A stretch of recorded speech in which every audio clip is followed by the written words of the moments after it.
Welcome back. ખોડલધામમાં ગણેશ જાડેજાને આમંત્રણને લઈને વિવાદ સર્જાયો છે. ખોડલધામનો સ્નેહ મિલન કાર્યક્રમ યોજાવાનો છે, જેમાં ગણેશ જાડેજાને બોલાવતા વિવાદ સર્જાયો છે. પાટીદાર સમાજના બે આગેવાનોની એક આ અંગેની ઓડિયો ક્લિપ પણ વાયરલ થઈ છે, જેમાં રાજુ સાખિયાએ ગણેશ જાડેજાની હાજરી લઈને ધમકી આપી છે. સમાજ સિવાયના લોકોને ન બોલાવવા ધમકી આપવામાં આવી હતી. એક ઓડિયો ક્લિપ વાયરલ થઈ છે, જેમાં રાજુ સખિયા સામે ફરિયાદ પણ નોંધાઈ છે. બે સમુદાય વચ્ચે તંગદિલી થાય તેવા કથન કર્યાનો ઉલ્લેખ કરવામાં આવ્યો છે. આગામી સમયમાં સ્નેહ મિલનનો કાર્યક્રમ, જેમાં ગણેશ જાડેજાને આમંત્રણ. પણ એક દુઃખ થયું ભાઈ, ખોડલધામના નામ ઉપર તમે કાર્યક્રમ કરો ને ગણેશ આવે તો આપણે રાજુભાઈ નથી કહેતા, અમે કહેતા નથી તો આયોજન તમારું હોય તો નો જ આવવો જોઈએ ને. ખોડલધામ જયારે નિર્માણ થતું હતું ને 2011 માં તમે હું બે થેલી લઈને રખડતા હતા, 100%. બરાબર છે. તેથી આજ ભાજપ વાળા કહેતા હતા કે નરેશ પટેલ કોંગ્રેસ પ્રેરિત છે અને આ ખોડલધામ કોંગ્રેસ વાળા બનાવે છે, આવું કહેતા હતા. આજ ભાજપ વાળા અટાણે એને કબજો લઈ લીધો તમારો હોત ભેગો, અને ભેગો નરેશ પટેલ નો લેવાઈ ગયો છે.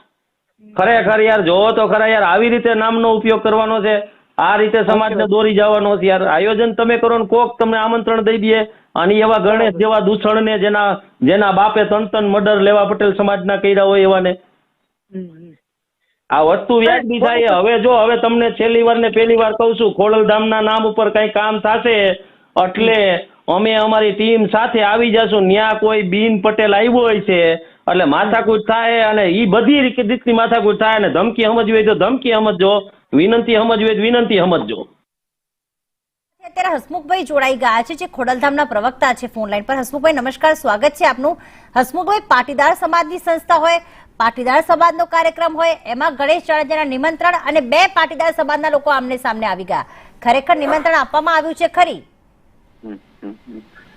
બેન, ગણેશ ગોંડલ એક પ્રતિનિધિત્વ કરતા હોય અને પ્રતિનિધિત્વના લીધે કાર્યક્રમમાં આવ્યા હોય એ વાતને લઈને કોઈ પ્રશ્ન નતો, અને એને આજે 1 મહિનો થઈ ગયો છે.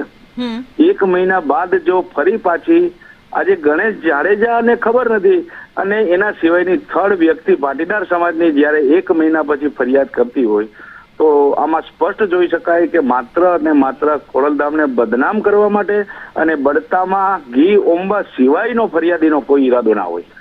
બિલકુલ. રાજુભાઈ સખી આક્ષેપ કરી રહ્યા છે કે પહેલા તમે નરેશ પટેલ બદનામ કરતા હતા, અને માફ કરશો, જે ભારતીય જનતા પાર્ટી પર પણ આક્ષેપ કર્યા છે, તેમણે એ વાતનો ઉલ્લેખ પણ કર્યો છે ફોન પર. એ તો એમનો અંગત મંતવ્ય હોય ને બેન. મારે માત્ર ને માત્ર ફરિયાદીના બાબત જ કહેવાનું છે કે 1 મહિના પછી ફરિયાદ કરી છે અને ખોડલધામને લઈને, તો જો ખરેખર ફરિયાદી બનવું હોય તો જે તે વખતે પ્રશ્ન રાજુ સખિયા અને રાજુ સોજિત્રા વચ્ચેની વાતચીત અને એ બંનેનો પ્રશ્ન હતો. તો આજે રાજુ સોજિત્રા જે પિક્ચરમાં નથી અને થર્ડ પાર્ટી આવી અને જો ફરિયાદી બનતા હોય તો માત્ર ને માત્ર રાજુભાઈ સખિયા એવું પણ કહી રહ્યા છે ફરિયાદી એ બાબતની નથી. એમણે એ પણ વાત કર્યું કે જે આરોપી છે, જે ગણેશ જાડેજા છે, એમના પિતાએ 3 મર્ડર કર્યા છે, આ બાબતની પણ એમનો ઉલ્લેખ કર્યો છે કે તે આરોપીને તમે સ્નેહ મિલનમાં કેમ બોલાવો છો, એવો પ્રશ્ન ઉભો કર્યો એમણે. બેન મેં પેલા જ કીધું, એક એ વિસ્તારનો એક રાજકીય પ્રતિનિધિત્વ કરતા હોય અને એક ધારાસભ્ય તરીકે એમને બોલાવ્યા હોય તો એ વાતનું તો પૂર્ણ વિરામ આવી ગયું હતું. એ વાતને લઈને કોઈ વિવાદ હતો જ નહીં. એ વાત રાજુભાઈ સખિયા અને રાજુભાઈ સોજિત્રા વચ્ચે થઈ ત્યારે એની વાતનું પૂર્ણ વિરામ આવી ગયું હતું. મારો કહેવાનો મતલબ એટલો છે બેન કે 1 મહિના પછી જયારે આ વાત ફરી ફરિયાદના રૂપે આવે ત્યારે ફરિયાદી માત્ર ને માત્ર ખોડલધામને બદનામ કરવા સિવાય અને બળતામાં ઘી ઓંબવા સિવાયનો કોઈ એમનો ઈરાદો નથી. બિલકુલ. આભાર હસમુખભાઈ, સંદેશ ન્યૂઝ સાથે વાત કરવા બદલ.